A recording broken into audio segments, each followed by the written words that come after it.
Hoje em dia costumo brincar quando dizem, então tu não eras antifascista? Dizem assim, aos operários, poucos operários foram contactados para serem antifascistas antes do 25 de Abril, nomeadamente na Madeira. Então, na Madeira é que nem chegava. Estou a chegar depois do 25, quando fará antes do 25. E, portanto, o 25 de Abril caiu assim, caiu. Eu e as minhas companheiras da fábrica onde eu trabalhava e das outras fábricas, começamos a olhar para o 25 de Abril como algo que nós não percebíamos, apenas entendemos uma coisa, era um processo que estava abrindo as portas, que as pessoas estavam falando, que vinham para a rua, que se manifestavam com bandeiras, com faixas, que diziam o que queriam, e isso, desde o início, foi agarrado por nós como temos que fazer alguma coisa também no nosso sector. Aqui na Madeira, realmente o 25 de Abril chegou, foi no 1º de Maio, onde foi feita uma manifestação, que eu participei como uma simples participante na manifestação, que foi organizada pelo Comércio do Funchal, na altura, que era um jornal, penso que todos devem já ter ouvido falar, que era um jornal que havia cá na região, antifascista, e foi à volta do jornal que foi organizado o 1º de maio de 74. Então, isso foi um grande 1º de maio, fomos todos para a rua, mesmo sem perceber muito bem porque é que estávamos ali, porque é que estávamos algumas palavras de ordem, nem sabíamos, a maior parte de nós, o significado das próprias palavras de ordem, poucas pessoas da manifestação sabiam o significado profundo delas, mas fomos para a rua e desencadeou-se um processo aqui na Madeira muito importante em que os trabalhadores e as trabalhadoras começaram a tomar conta dos seus sindicatos, a sanear os dirigentes fascistas, os dirigentes sindicais fascistas, e a tomar conta dos seus sindicatos. Eu tinha um pai que era considerado, na sua altura, um revolucionário, embora não tivesse qualquer filiação, nem nunca teve organizado em lado nenhum, mas ele era aquilo que tradicionalmente na altura se chamava de anarcossindicalista. E então ele foi dos primeiros, ele trabalhava no sindicato dos carregadores e descarregadores do Porto do Funchal, e foi dos primeiros a correr com os dirigentes que lá estavam e a tomar conta do sindicato. Naquelas comissões ad hoc que se formavam, que ainda não havia lei sindical para fazer eleições. A lei saiu mais tarde. Entretanto, o meu pai entusiasmou-se muito e dizia: porquê é que vocês não fazem o mesmo no sindicato dos bordados? Vocês são muitas e tal. E o meu pai teve um papel importante desse ponto de vista de impulsionar e de ajudar, que ele acabou por ajudar, porque já tinha um pouco de experiência e ajudou a que no setor dos bordados eu iniciasse um processo juntamente com algumas companheiras, mais ou menos da minha idade, algumas mais velhas, e iniciamos um processo de exigir que se fizesse uma Assembleia Geral e se elegesse novos dirigentes para o sindicato, o que não foi aceito. E como não foi aceito, nós na altura fizemos um grande abaixo-assinado, andamos a percorrer as empresas todas, com mulheres, nossas companheiras de trabalho que nós não conhecíamos, nem nunca tínhamos falado, e recolhemos muitas assinaturas e exigimos que essa Assembleia se realizasse, o que foi feito no dia 1 de outubro de 74. Nesse dia 1 de outubro de 74, eu e as outras companheiras da chamada Comissão Ad hoc dirigimos uma Assembleia. Eu não sabia o que era dirigir uma Assembleia. Por acaso fui a primeira presidente da Assembleia Geral do sindicato pós 25 de Abril. Eu sou pequena, portanto eu tenho mais ou menos 1,5 metros de altura. E portanto a sala era plana e ninguém me via. E então foi preciso ir buscar uma mesa e pôr em cima da mesa para dirigir a Assembleia para as pessoas. Eu nem sabia muito bem, mas fazia aquilo que podia, enfim, e que achava que devia ser feito. Que entretanto eu já estava a estudar. Eu era trabalhadora estudante à noite numa escola secundária E, portanto, já tinha aprendido mais do que a 4ª classe que me foi dada pelos meus pais. Eu já estava a aprender mais e, portanto, tinha umas bases e até tinha contactos com um professor que me ajudou nesse processo desses meses, me deu algumas indicações mesmo como é que se dirigia uma assembleia e como é que se podia fazer este trabalho. Bom, essa assembleia foi fabulosa, foi a maior assembleia de mulheres que alguma vez se fez na Madeira. Eles não queriam abandonar o poder, foi uma coisa incrível. Chamaram as Forças Armadas, que aqui na Madeira quase sempre tiveram ao lado nunca tiveram ao lado dos trabalhadores, as Forças Armadas na Madeira. Portanto, não temos movimento de Forças Armadas ao lado do povo aqui na Madeira, que tiveram sempre contra as movimentações populares. E isso foi também um grande problema. E então chamaram as Forças Armadas para protegê-los, mas é claro que a única proteção que eles puderam fazer foi que eles não levassem. As mulheres levavam, nós não dissemos nada, mas elas levavam os paus embrulhados nos jornais, caso eles resistissem, elas achavam que com os paus resolviam o problema. A verdade é que eles ficaram cheios de medo, as Forças Armadas levaram e a gente tomou conta do sindicato e eles nunca mais puseram os pés no sindicato. A partir daí desencadeou-se um processo no nosso setor e depois nos próprios sindicatos da Madeira, que entretanto estavam a ser também conquistados pelos trabalhadores, um processo revolucionário muito grande, fabuloso, de greves, de manifestações, era tudo na rua. Era a ocupação das fábricas, a greve só era greve só que passa a fábrica. Se bloqueássemos a entrada de patrões e outras forças da ordem à porta das fábricas, era tudo feito de forma revolucionária. E isso fez-se cá, ao contrário do que muita gente diz que o 25 de Abril não chegou à Madeira, que os madeirenses são os moles, que nem fizeram nada, isso não é verdade. Foi feita muita luta revolucionária cá e tomamos conta dos sindicatos e negociamos contratos coletivos de trabalho, direitos que nunca tinham existido aqui na Madeira, subsídio de Natal e de férias e as próprias férias e outros direitos, no nosso caso direitos específicos de mulheres, coisas inacreditáveis que nós nessa altura revolucionária exigimos que ficasse no contrato, que eu digo por brincadeira, mas não é brincadeira, isto foi sério. Nós conseguimos o primeiro contrato em 1 de maio de 75, primeiro contrato coletivo de trabalho, é sério. Tínhamos uma greve marcada caso não fosse feito acordo e até quase que chorávamos por não termos feito a greve quando na véspera da greve eles cederam àquilo que nós queríamos. E ficou consagrada uma cláusula no contrato que a mulher, quando estivesse menstruada, tinha direito, dizendo à delegada sindical, poder tirar um dia para ficar em casa. Que isto é único no país. Foi único no país, mas até esse nós conseguimos. Era realmente a época da... Não tem comparação. Falando agora com vocês, quando eu falo destas coisas para pessoas mais novas, dizem, vocês eram malucas, completamente malucas, como é que uma coisa dessas, que é tão natural nas mulheres, mas nós achávamos que ficávamos com problemas quando tínhamos a menstruação e, portanto, tínhamos o direito também de ficar em casa. Nós reivindicamos tudo nessa altura, era a altura revolucionária. E ainda bem que fizemos isso, porque depois veio o 25 de novembro e começou o retrocesso. E a luta foi depois para manter os direitos que tínhamos conseguido. E, portanto, a minha experiência é muito esta. E depois fundamos a União dos Sindicatos da Madeira, eu sou uma das impulsionadoras, eu e o meu pai também, da fundação da União, que congregava todos os sindicatos. Essa União dos Sindicatos foi mais tarde estragada com a propotência da CGTP, mas isso já é outra conversa e outra, dava para fazer, só isso dava para fazer um debate. Ainda existe a União, mas muito fraco, hoje em dia não tem poder reivindicativo absolutamente nenhum. E depois nós também aqui começamos a participar nas realizações sindicais nacionais.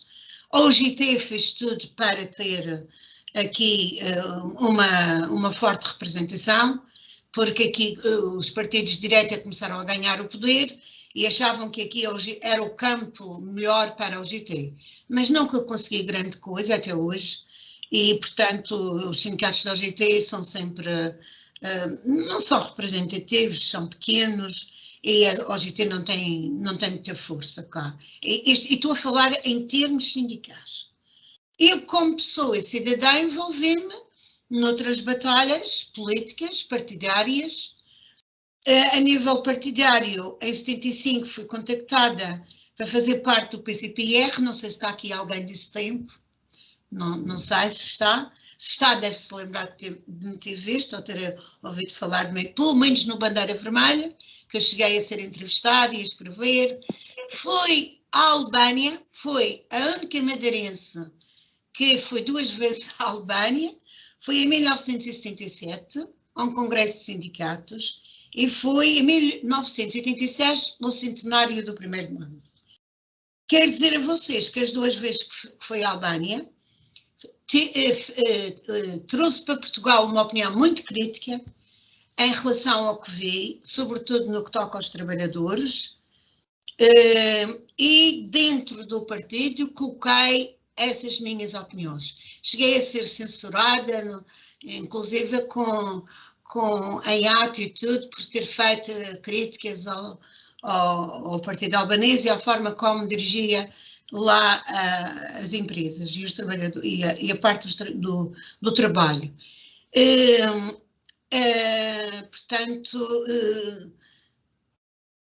sou uma pessoa que, quem não me conhece, não me conhece, mas quem me conhece desde há bastantes anos, eu não sou uma pessoa de me contentar ou de me convencerem à primeira vista que as coisas são assim e não são assado. Eu tenho que compreendê-las para aceitá-las.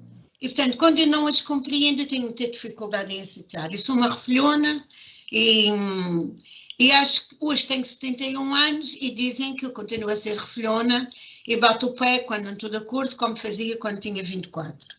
Porque essa parte eu acho que não vai morrer comigo, é a forma de ser e de estar.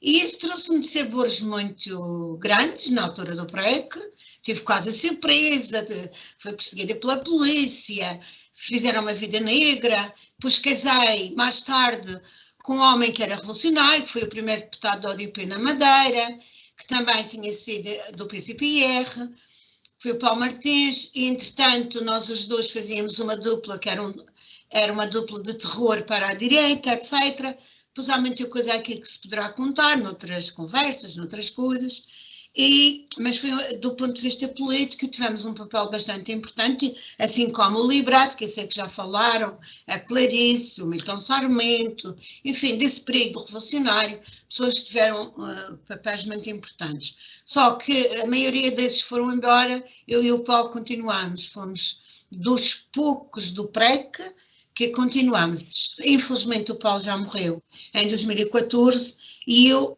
dessa altura, fui entretanto morreu a Conceição Pereira, que também era dessa altura, e resta eu e a Assunção Baquinhim, que teve também um papel importante, infelizmente está viva e bem viva, e de resto as pessoas têm partido, e resta poucas pessoas da altura da Revolução. O trabalho aqui foi sempre difícil, mas aquilo que se faz com o coração e não é só com o coração, é com a noção que aquilo que estamos a fazer é correto e que um dia alguma coisa vai ficar, daquilo que a gente fez, e acho que ficou e vai continuar a ficar, foi o alimento para continuarmos a lutar todos estes anos. Entretanto, na minha reforma dediquei-me a escrever um pouco memórias. Tenho aqui um livro que escrevi em 2000, que tem as memórias da luta sindical dos bordados. Depois, se houver curiosidade em conhecer, é só me mandarem o endereço que depois posso enviar para o grupo.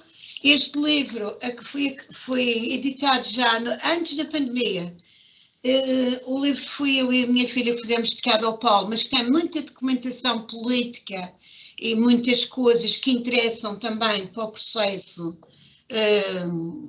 Isto é um livro intimista, mas ao mesmo tempo um livro político. E tem aqui, neste livro, uma entrevista que foi feita ao Paulo, estava ele vivo e bem de saúde, que era para fazer parte de um livro sobre a história da ODP, que nunca veio a ser feito, e essa entrevista tínhamos em áudio e está transcrita aqui nesse livro. Portanto, é um documento importante, porque é a opinião dele também sobre o início do processo revolucionário, do início do seu desenvolvimento, do processo revolucionário aqui na Madeira.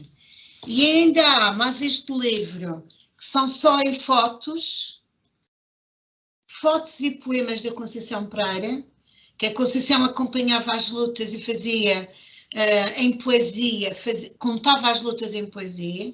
Tem aqui poesia muito importante dela, é só fotos das lutas das mulheres, portanto, da importância que tiveram as mulheres na Madeira e das suas lutas. Qualquer um destes livros, se vocês quiserem, eu posso enviar, basta-me dizerem que o endereço e eu posso vos enviar.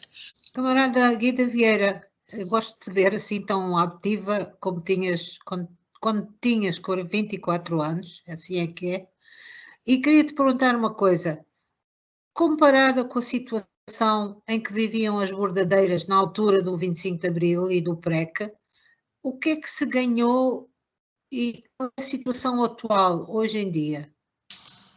Olha, em primeiro lugar, os bordados representavam na altura do 25 de Abril mais de 20% do PIB regional. Portanto, era o maior setor produtivo regional. Hoje, nem sei a percentagem do PIB. Hoje é um setorzinho muito, muito pequeno.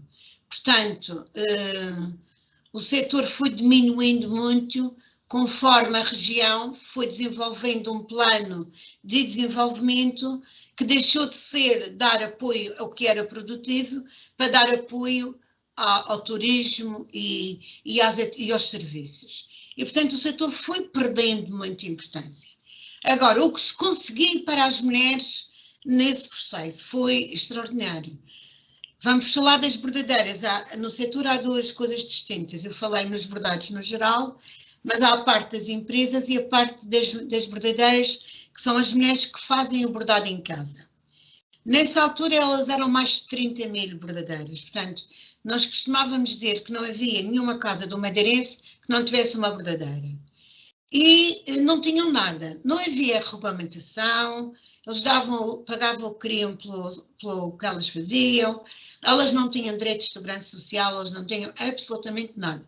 Era um trabalho de escravatura e ainda pagavam a matéria-prima com que bordavam, que era a linha. A linha com que faziam o bordado, eram elas que pagavam, era autêntica escravatura.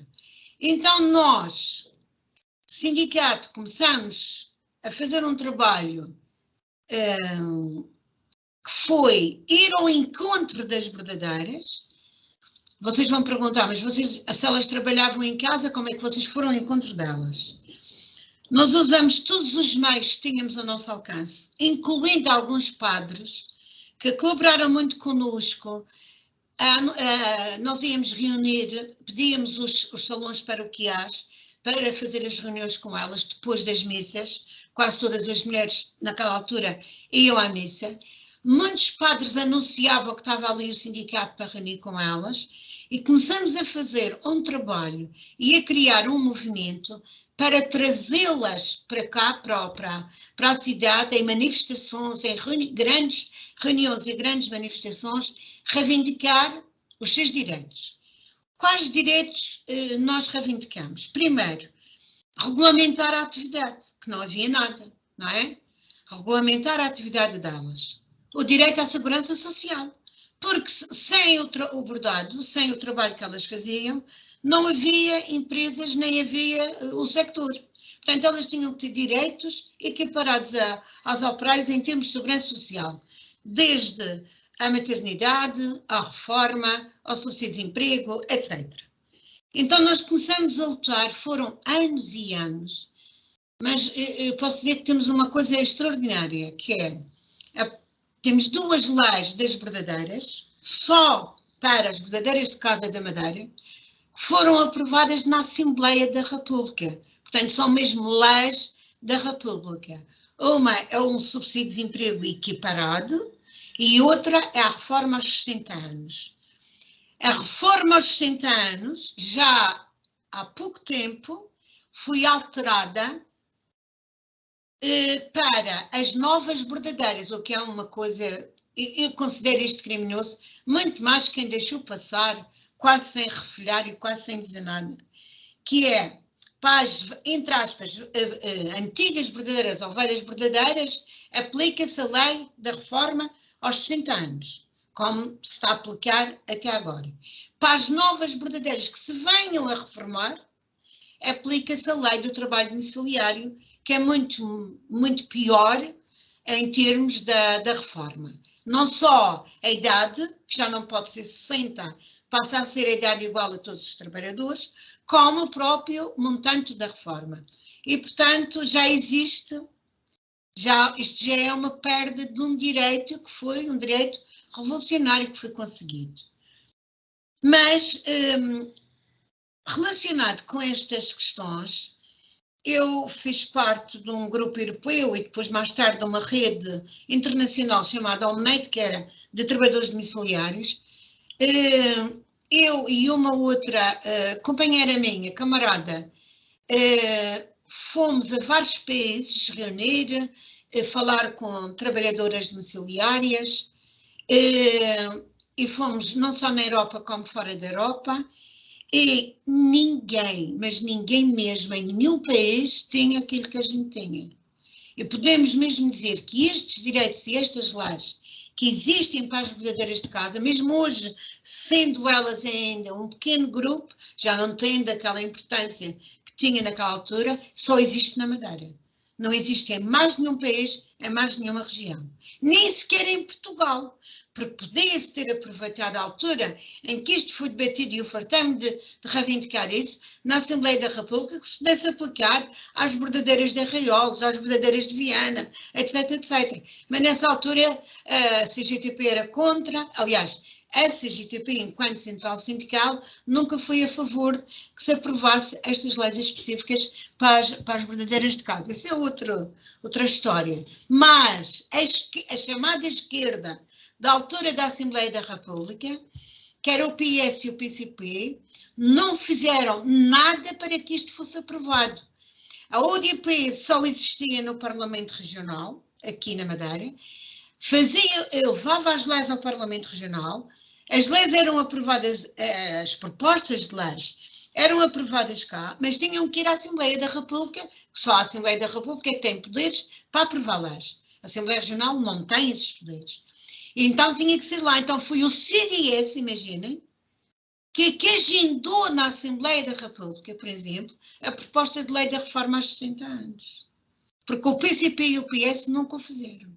E podiam fazer, porque qualquer um partido podia agendar.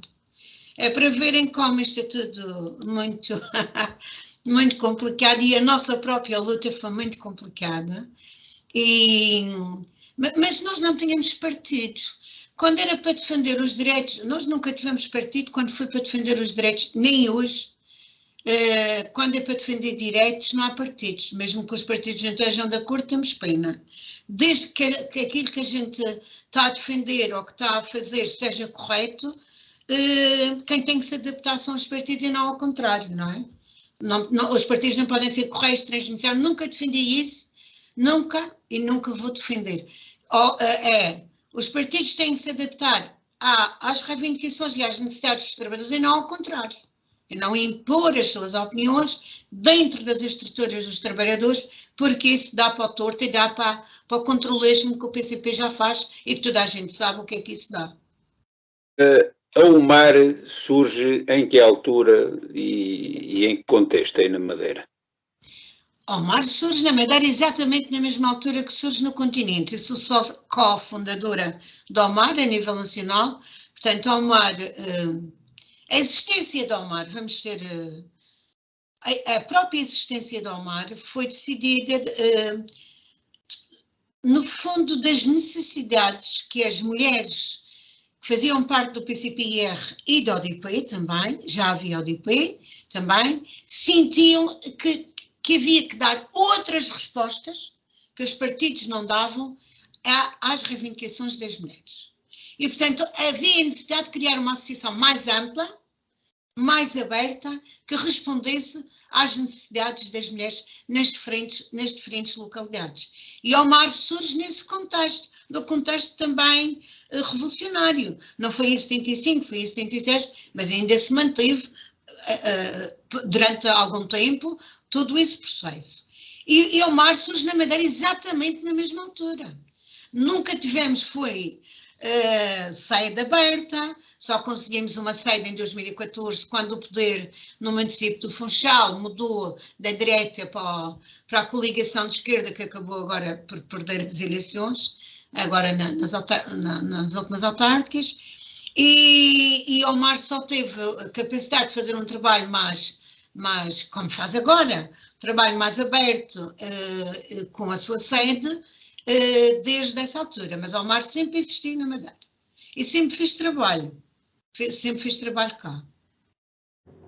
Eu tenho algumas questões, não sei se são bem questões ou se são aqui reflexões que fui tendo enquanto você falava, sobre a questão do apoio do teu pai, a questão familiar com as mulheres e no envolvimento dessas lutas, me parece que sempre foi algo muito complicado. Eu estudo especificamente o caso das mulheres da Sogantal, que eu não sei se a Guida teve conhecimento, mas foi uma empresa ocupada no Montijo, e também eram muito jovens, e a questão que elas sempre me colocaram em conversas e também de relatos era a dificuldade de que os pais, ou das que eram casadas, né, de que os maridos aceitassem que elas estivessem ocupando uma fábrica e que se estivessem colocando à frente do patrão. Portanto, foi uma luta muito, muito complicada também.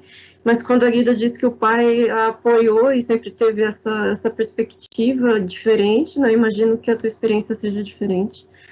Portanto, queria lhe perguntar como é que isso se deu. Provavelmente isso também influenciou nas tuas condições para a luta, né? Mas também das tuas companheiras, se a Guida sentia alguma dificuldade, ou até mesmo com as que eram casadas, se isso como é que isso se dava. Portanto, sei como é que isso foi pelos teus relatos e pelo que já li, mas essas questões por detrás dos bastidores, acho que é importante na mesma, para a gente compreender como é que é o papel da mulher trabalhadora na sociedade. Eu acho que a família nos coloca muitas barreiras e também pode nos tirar muitas barreiras, né? Depende de como isso se constrói. Mas é isso. Obrigada. Sim, eu em relação ao meu pai, o próprio livro, eu coloco estas duas fases do meu pai no livro. Eu, quando terminei a 4ª classe, gostava muito de ter continuado a estudar, e o meu pai disse que não era preciso, porque eu era uma menina, ainda se fosse um rapaz, valia a pena, mas que eu era uma menina, a 4ª classe já era bastante naquela altura. E o meu pai teve uma posição machista em relação a isso. E, portanto, eu até tinha uma professora, conseguia uma bolsa de estudos e ele não guiou, nem quis ir falar com ela. Portanto, o meu pai era um homem tradicionalmente machista, igual aos outros homens que haviam, portanto, nessa altura. Só que ele era filho de um homem que tinha sido fundador de um sindicato na altura da República. O Sindicato dos Carregadores e Descarregadores tinha tido uma tentativa de ser fundado na altura da República um dos fundadores era o meu avô, pai do meu pai. Então, o meu pai já tinha, desse ponto de vista, a minha avó contava sempre essa história, e essa história influenciou a cabeça do meu pai, para que, quando se dá o 25 de Abril, ele quase que se lembra, no fundo, de aquilo que o pai dele não tinha conseguido, ele vira a conseguir aproveitando o 25 de Abril. E então, e o meu pai era de certa maneira um homem diferente. Ele não era um pai tradicionalista do ponto de vista das conversas, ele não era do ponto de vista das exigências, ele não nos exigia que tivéssemos determinado tipo de comportamentos em termos de religião, era tudo católico, mas ele não negava se a gente ia à missa, deixava de ir, não fazia exigências, ele era liberal desse ponto de vista das ideias, e isso ajudou bastante nessa altura também eu sou parecida a ele, toda a família diz que eu não sou parecida fisicamente, porque ele era alto e elegante. Eu sou pequeninha e gorda como a minha mãe, infelizmente. Mas é a genética, E então, quando se dá o 25 de Abril, o meu pai teve um papel revolucionário e foi fundamental para mim. Quer dizer, eu estive contra o meu pai durante tanto tempo ele não ter deixado de estudar, mas também disse a ele, o senhor não me deixa estudar agora, mas quando eu fizer a minha idade, infelizmente nessa altura era preciso chegar aos 21 anos para a mulher ter a sua idade, eu vou estudar à noite. E ele foi contra. Mas eu quando fiz 21 anos, eu fui estudar à noite e chegava a casa quase à meia-noite, que era uma desgraça para ele, mas ele depois teve que aceitar.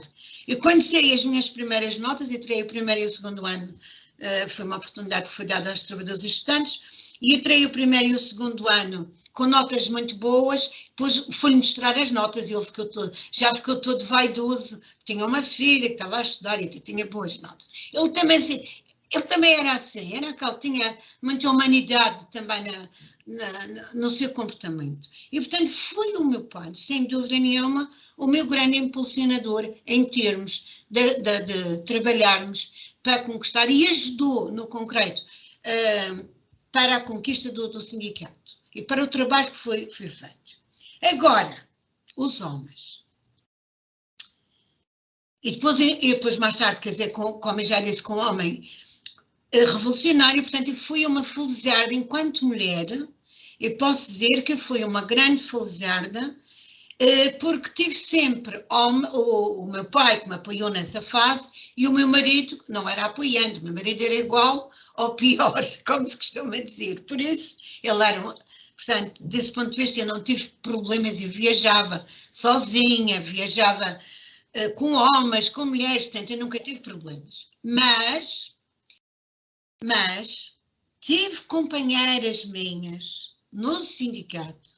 Aliás, o livro relata um pouco uma história que eu conto de um congresso sindical que fomos e que um dos maridos de uma delas não queria que ela fosse ao congresso e quando ela chega, ele mostra-lhe fotografias de relações sexuais que tinha tido com uma outra mulher na cama deles durante a ausência dela. Portanto, era um horror o comportamento dos maridos e tive muitas companheiras que tiveram muitos problemas. Muitos problemas. Aliás, nós começamos a falar de violência doméstica e ainda quase ninguém falava.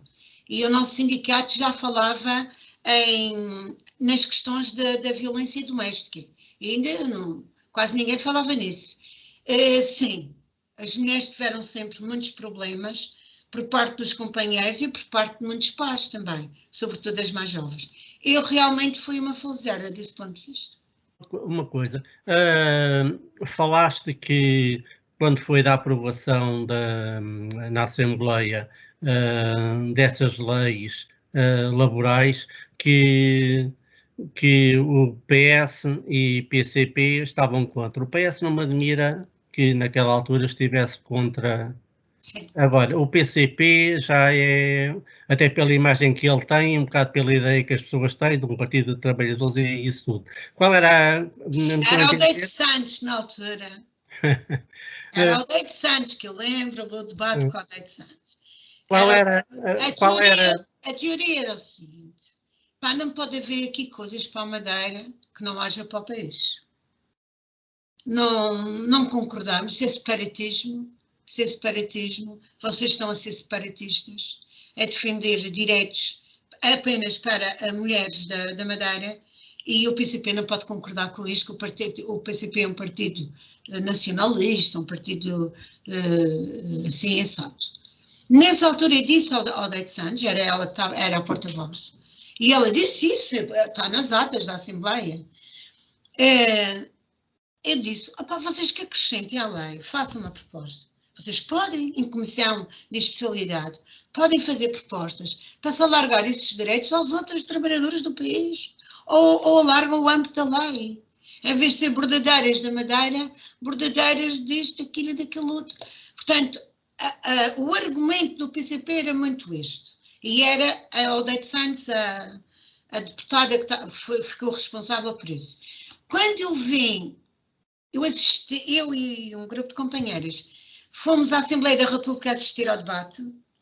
Quando saímos de lá, vinhamos com a opinião que a lei ia chumbar.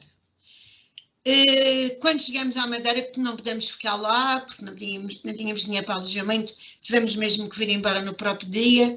Cheguei à Madeira, toda a gente me perguntou, o que é que vocês acham? Vá ser chumbado. Portanto, e a opinião que eu dei a toda a gente é, vá ser chumbado. É chumbo de certeza. Porque estes partidos não estando a favor, não vamos conseguir que a lei seja aprovada. Mas houve muita pressão dos partidos deles a nível regional. O setor era tão importante aqui, era tão importante mesmo do ponto de vista político para eles, para todos eles, porque havia bordadeiras em todos os partidos, em todas as famílias, em todas as casas. Era transversal, não havia... Portanto, era mesmo um setor muito importante. E então não interessava ao PCP e ao PS aqui na Madeira que eles chumbassem a lei. Não interessava, ainda por cima, a direita estar a dizer que ia votar a favor da lei. E o PS já vacilhou um pouco. O PS já... Era o Francisco Assis, nunca me vou esquecer do nome deles. Portanto, o PS a gente notou que já estava a vacilar. E quando é aprovada a lei, a gente não sabia, há um jornalista, não havia telemóveis nessa altura ainda, pelo menos eu não tenho, e nós não tínhamos. E então há um jornalista da RDP Madeira, aqui, da chamada Antena 1, que agora chama-se Antena 1, telefonou-me e disse assim, a Guida está sentada ao de pé. Eu disse assim, eu estou de pé. Ele disse, então não tem uma cadeirinha aí ao seu pé que se possa sentar para falar comigo? Eu disse, não tenho. E por acaso não tinha o telefone? Não tinha. Eu disse, não tenho, mas longe de mim o que é que ele ia me dizer? Não tenho. Eu disse, ele disse assim, é melhor ir buscar. É melhor. Eu disse, mãe, não me conhece, então eu estou cheia de coisas e tal. Ele disse assim, tenho uma notícia para lhe dar que eu acho que a Guida não espera. E eu pensei, olha, foi chumbado. Eu estava preparada para o chumbo. Ele disse assim, acaba de ser aprovado por unanimidade na Assembleia da República a lei da reforma das bordadeiras. Eu comecei a chorar, porque eu percebi depois porque é que ele mandou-me sentar, porque a emoção foi tão grande, toda a gente aqui na Madeira ainda se lembra da altura que eu comecei a chorar. Não consegui falar. Comecei a chorar, ele deu-me espaço depois para poder dizer umas palavras, mas a minha reação foi chorar de emoção e de alegria, porque eu vim convencida que a gente ia perder essa luta que íamos perder.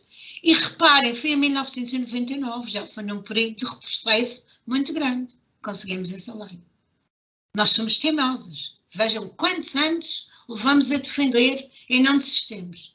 Aliás, eu acho que uma das características da nossa luta, sobretudo das mulheres, da parte das mulheres, por isso é que fizemos também aquele livro com as imagens das lutas das mulheres, foi a sua resiliência. Eu não gosto de resiliência porque eu gosto mais de persistência, a resiliência. Eu sei que a palavra é bonita, é profunda e tal, mas eu gosto muito mais da palavra resistência, porque nós resistimos e acreditamos. Tínhamos uma crença. Eu vacilei muito depois de ir lá assistir ao debate, mas durante aqueles anos que a gente manteve aquela luta acesa, foi um acreditar, é possível, vamos continuar, não desistimos, não cruzamos os braços, vamos furar aqui, vamos furar acolá. Portanto, foi sempre uma procura de, no fundo, conseguir que o direito fosse aprovado.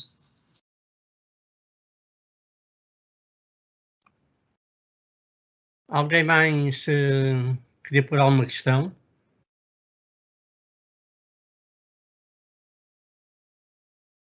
Ninguém? Só esclarecer, eu perguntei, sempre fiquei com a ideia que muita da existência da UMAR, eu na altura estava na UEDP e na JCR, tinha a ver precisamente com a vossa iniciativa, as vossas iniciativas anteriores na Madeira e não o contrário. É só para esclarecer o contexto da pergunta anterior. Eu queria, sobre esse assunto que o José Jesus levantou, eu acho que não houve uma relação orgânica, mas ele tem uma certa razão no sentido em que a luta das bordadeiras da Madeira inspirou muitas mulheres no continente e muitas lutas de mulheres, porque as bordadeiras eram sempre só elas, só as mulheres. Isso foi, e a persistência, como tu dizes, e a resiliência e a maneira como vocês confiaram em que finalmente iam obter a satisfação dos vossos direitos, foi muito inspiradora para as mulheres que estavam em luta no continente. Nesse sentido, acho que o sentimento que vocês deixaram perpassar pela vossa luta que chegou ao continente também inspirou a Organização das Mulheres na UMAR e noutras organizações de mulheres, com certeza. E recebíamos muita solidariedade, era lindo, quando estávamos nas lutas, as moções, era lindíssimo. Aliás, há dossiês que têm essas coisas guardadas, um dia talvez sirva também para contar melhor a história, porque chegavam cá, a solidariedade chegava cá. Também era importante para nós que isso chegasse cá. E eu lembro-me de estar, por exemplo, no Campanário, que é um lugar longe, e depois ler que tinha chegado da empresa X, das trabalhadoras X, uma moção que tinha sido aprovada de apoio àquela luta que se estava a desenvolver, que nós também fazíamos para lá. Havia aquela coisa que se foi perdendo, infelizmente, não é? Mas que havia muito durante as lutas, que era a solidariedade ativa, de lá para cá, de cá para lá, éramos um país, no fundo estávamos todos no mesmo barco. Todos, já quase 50 anos sobre o PREC, e a geração que era jovem naquela altura está já na casa dos 60 e tal, 70 anos. O que é que tu vês como adquirido no processo, do ponto de vista das mulheres proletárias, trabalhadoras, o que é que tu vês que foi conservado e como é que se pode recuperar aquilo que se perdeu ao longo desses 50 anos? Eu acho que foi, tivemos tanta coisa que fica, estamos a falar das mulheres, a gente não tinha quase nada, e hoje há um conjunto de direitos estabelecidos que é um património destes anos todos de luta, portanto, eu acho que o Dave e o Aveiro é muito importante. Agora, o que mais me preocupa, que é isso que eu quero falar, que eu queria dizer, não acho que as mulheres hoje, mulheres novas, não são todas, não quero que vejam isto como, sequer como crítica, porque o mundo muda, a situação muda, nós mudamos e nós temos que nos adaptar e as pessoas, enfim, vão nascendo e renascendo, etc, etc. Agora, preocupa-me o acomodamento, o comodismo das mulheres. Elas sabem que já têm determinado tipo de direitos e estão estabelecidos e esses, em princípio, não vão ser tocados. O direito à maternidade foi tão importante para nós. A gente esquece, não é? Até o próprio planeamento familiar foi um direito conquistado. Sei lá, o direito ao aborto, o direito... Tanto direito que nós conquistamos e que demoramos anos a conquistar. Agora, se as mulheres novas estão dispostas, caso esses direitos sejam postos em causa, lutarem para segurá-los, e até se elas estão dispostas a ver que mais direitos hoje, como, por exemplo, acabar a precariedade, que eu acho que é o maior flagelo de mulheres e homens, atenção, mulheres e homens, mas que é o maior flagelo é não haver segurança no trabalho, é não haver salários decentes, porque nós vamos bater sempre a mesma coisa, não há emancipação de ninguém, se as pessoas não tiverem boas condições de trabalho e boas condições de vida. Porque ninguém vive do ar assim e dos amores virtuais, etc. Portanto, há hoje novos problemas colocados. Novos problemas que estão colocados. E que tem que haver respostas para esses novos problemas. Preocupa-me mais isto do que o que já está. Porque o que já está não me parece, não estou a ver assim, de repente, nenhum direito em risco. De repente. A não ser as questões relacionadas ao mundo laboral. As questões que nós tenhamos contratos, contrato de trabalho, contrato coletivo, que um trabalhador entrava numa empresa e já se aplicava aquele contrato, que já tinha sido negociado numa altura mais favorável, que já tinha um salário, que agora eles estão individualizando tudo. Os contratos coletivos estão a perder força, eles, aliás, querem acabar com os contratos coletivos. Portanto, isto são direitos importantes para mulheres e homens. Para mulheres e homens. Portanto, a mim preocupa mais o que está por fazer do que aquilo que foi feito.